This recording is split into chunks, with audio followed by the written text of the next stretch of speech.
जिले के ऐतिहासिक नुमाइश खेत मैदान में आज 5 दिवसीय सहकारिता मेला 2025 का भव्य शुभारंभ हुआ। मेले का उद्घाटन मुख्य अतिथि केंद्रीय राज्य मंत्री अजय टम्टा ने दीप प्रज्वलित कर किया। इस मेले का उद्देश्य सहकारिता क्षेत्र में कार्यरत लोगों को एक मंच पर लाना और स्वदेशी उत्पादों को बढ़ावा देना है। अंतर्राष्ट्रीय सहकारिता वर्ष और राज्य स्थापना के रजत जयंती वर्ष के अवसर पर उत्तराखंड के सभी जनपदों में सहकारिता मेले का आयोजन किया जा रहा है। इसी क्रम में बागेश्वर में यह मेला 13 से 17 अक्टूबर तक आयोजित किया जा रहा है, जिसमें विभिन्न सहकारी संस्थान, स्वयं सहायता समूह और ग्रामीण उद्यमी अपने उत्पादों का प्रदर्शन और विक्रय कर रहे हैं। उद्घाटन समारोह में केंद्रीय मंत्री अजय टम्टा ने दीनदयाल उपाध्याय योजना अंतर्गत 27 काश्तकारों को 31,50,000 रुपए के ब्याज रहित ऋण के चेक वितरित किए तथा डंगोली और गरुड़ सहकारी समितियों को माइक्रो ATM प्रदान किए। बागेश्वर में आयोजित यह मेला सहकारिता से पर्वतीय कृषि थीम पर आधारित है, जिसमें महिला स्वयं सहायता समूहों, किसान उत्पादक संगठनों, हस्तशिल्प, डेयरी, हथकरघा, सहकारी बैंकों और जैविक उत्पाद निर्माताओं ने अपने स्टॉल लगाए हैं। साथ ही सांस्कृतिक कार्यक्रमों और लोक नृत्यों ने मेले का आकर्षण बढ़ा दिया है। राज्य मंत्री अजय टम्टा ने कहा कि सहकारिता मेला स्थानीय उद्यमियों, महिला स्वयं सहायता समूहों और पारंपरिक उत्पादों को बाजार उपलब्ध कराने का एक सशक्त मंच है। जिलाधिकारी आशीष भटगाई ने कहा कि सहकारिता आत्मनिर्भरता का प्रभावी माध्यम है। जनपद में कीवी, ट्राउट फिश, शहद और सुगंधित पौधों का उत्पादन किया जा रहा है, जिन्हें सहकारिता मॉडल के माध्यम से ब्रांड वैल्यू देकर आर्थिक रूप से लाभदायक बनाया जा सकता है। उन्होंने अधिक से अधिक लोगों से सहकारिता से जुड़ने की अपील की।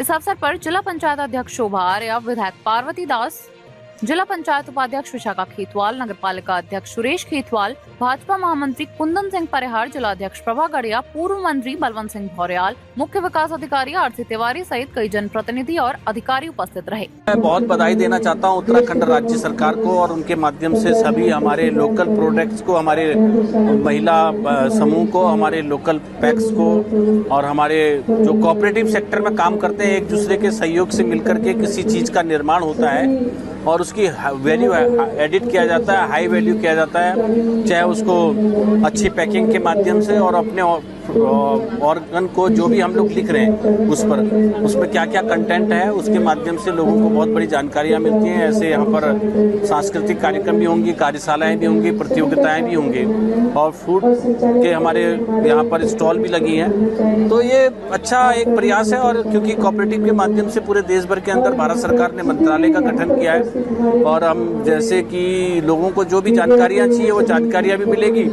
और हमारे जो लोकल लोग हैं जो कुछ करना चाहते हैं उनको बैंक की सुविधा भी मिलेगी।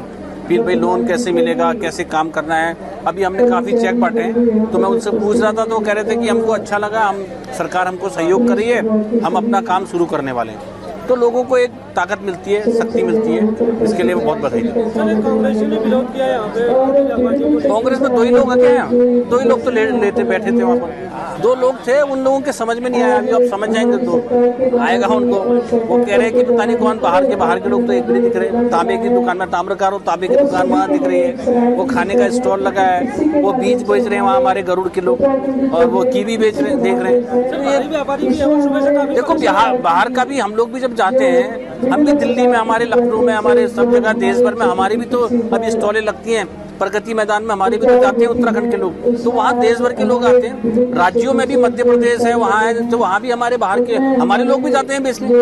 तो ये एक दूसरे से चलता है काम, इसको थोड़ा समझ बढ़ानी पड़ेगी, समझ से ऊपर आना पड़ेगा। सर, जिले में एक फास्ट व्यवस्था है और 108 एम्बुलेंस की बड़ी समस्या बनी हुई है। एम्बुलेंस के लिए हमको एम्बुलेंस यहाँ जल्दी मिलने वाली है, मेरी बात हुई है और हेल्थ के सेक्टर में हम लोग लगातार काम कर ही रहे हैं। डॉक्टर्स भी हमारे बढ़ा दिए हैं, अभी बागेश्वर में भी बढ़े हैं डॉक्टर। मिले थे लेकिन पहुंचे नहीं। हाँ, पहुंच जाएंगे वो, क्योंकि उनके भी अपने पेपर्स फॉर्मेट दिए हैं तो वो जल्दी हमारा ज्वाइन सहकारिता मेले का आयोजन यहाँ पे किया गया है। 5 दिवसीय सहकारिता मेला है और इसका उद्देश्य यही है कि जो हमारी कोऑपरेटिव सोसाइटीज़ हैं और उनसे जुड़े हुए जितने भी हमारे जो लोग हैं उनको अधिकाधिक लाभ कैसे प्रदान किया जा सके, किस तरीके से जो हमारे उत्पाद हैं, पहाड़ के उत्पाद हैं, उनकी अच्छे से ब्रांडिंग हो सके, उनको अच्छे से मार्केट मिल सके और किस तरह से आपस में सहयोग देते हुए, प्राप्त करते हुए एक दूसरे का लोग अधिक से अधिक लाभ अर्जित कर सके और अपने उत्पादों को जो विश्व स्तरीय या राष्ट्रीय स्तर के जो मार्केट है उनमें पहुँचा सके। मेले तो हो रहे हैं पहाड़ों में, और है वो क्या रहा है धरातल में क्या हो रहा है भाई?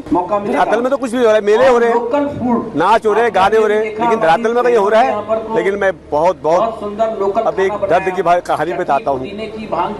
जिस ढंग से आप ये मेले ठेले करोगे, जब तक ये धरातल में नहीं आएंगे पत्रकार महोदय, तब तक हम इसको मानेंगे ही नहीं। जब तक आपके यहाँ के युवाओं के हाथ में रोजगार नहीं मिलेगा। आप देख लीजिए, आप स्टॉलों में जाइए, 75% स्टॉल जो है बाहर वालों के हैं। देख लीजिए, आप खुद ही देख लीजिए, यहाँ के आदमी कितने 25% क्या करेंगे? वो जो हमारा पैसा है वो भी बाहर वाले ले जाएंगे। तो ये हमसे आपको एक जो पहाड़ के दर्द है, हमारा कहने का मतलब है, जब तक पहाड़ के युवाओं के लिए रोजगार का कोई साधन नहीं करेंगे। हमारे कपड़ा राज्य मंत्री आए हैं, इनको तो मैं सीधे कहना चाहता हूँ, सर मान्यवर, आपने कहा कि पिरूल की फैक्ट्री बनेगी, वो फैक्ट्री नहीं बनी। लेनिन की फैक्ट्री बनेगी, वो नहीं बनेगी, वो उन्हें मंच से नहीं कर रहे हैं, वो दूसरी बातें कर रहे हैं। जब अब सड़क परिवहन की बात करने लगी। सड़क परिवहन में क्या हो रहा है? जितने भी ठेकेदार काम कर रहे हैं वो 6 महीने में सब डामर उखड़ जा रहा है। तो यही समझ में, तो मैं आपसे निवेदन करना चाहता हूँ कि जब तक हमारे पहाड़ के हाथ में रोजगार मिलेगा, जब तक यहाँ के लोकल फॉर वोकल जो यहाँ के संसाधन है उस पर काम नहीं होगा। भारत सरकार से, मंत्री से, महोदय से कहिए 10,000 करोड़ रुपया जब पिरूल पर काम करिए तो हमारे सबको रोजगार मिलेगा। और ये सहकारिता के माध्यम से पिरूल को कर दिए, तब मैं सहकारिता मानूंगा, नहीं तो मैंने कहा बहुत बहुत धन्यवाद। भीड़ तो कभी आएगी नहीं, भाई कहाँ आते लोग, थक गए हैं, इनको देखने की किसकी इच्छा है ही नहीं। अब ये कुछ भी कर लें, ढोल बजा रहे थे 3-4 दिन से, ढोल बजा रहे थे, ढोल बजाने के बाद भी कोई नहीं आया।